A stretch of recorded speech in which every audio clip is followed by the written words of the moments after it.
ኪዳነ ምሕረት የኔ እናት ደግነሽ አውቃለሁ ፈተናዬ ነው አውቀዋለሁ ለጸጋ አርጊልኝ እንድታገስ የሚችልበትን አቅምና ጉልበት ስጪኝ አለችና ለመነቻት። አቅም ትስጠን ድንግል ማርያም። እንደው ነገራችሁ የዘገየባችሁ እንድትጠብቋት አቅም ትስጣችሁ። ትመጣለች አንድ ቀን ወደ መታለቅሱበት ትመጣለች፣ ዘንበል ትላለች። የኢየሱስ እናት ወደ አንቺ ልመና ታዘነብላለች። ያለሽበትን ሕይወት ታውቀዋለች። ዝም ብላሽ አይደለም ቀናለሽ ቀናለክ ዝም ብላ አይደለም ትታ አይደለም ጉዳይን ሳታውቅ ቀርታ አይደለም። ሁሉን የሚያስተካክል ልጅ አላት። እሺ ሁሉን የሚፈታ ቁልፍ የሆነ ልጅ አላት።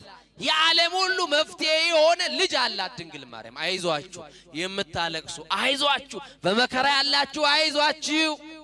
እሷን ይዛችሁ ለጊዜው ነው የምትቸገሩት። ስትደርስ ሁሉን ነገር ታስተካክለዋለች። አለቀሰች እንዲህ አለች አለ ዛሬ ያንቺን ተአምራ ያለው አገልግየሽ ከሆነ ድንግል ማርያም ዘምሬልሽ ከሆነ ኪዳነ ምሕረት ያንቺን ተአምር ማየው ዛሬ ነው አለች። የተዘጋብኝን በር ከፈችልኝ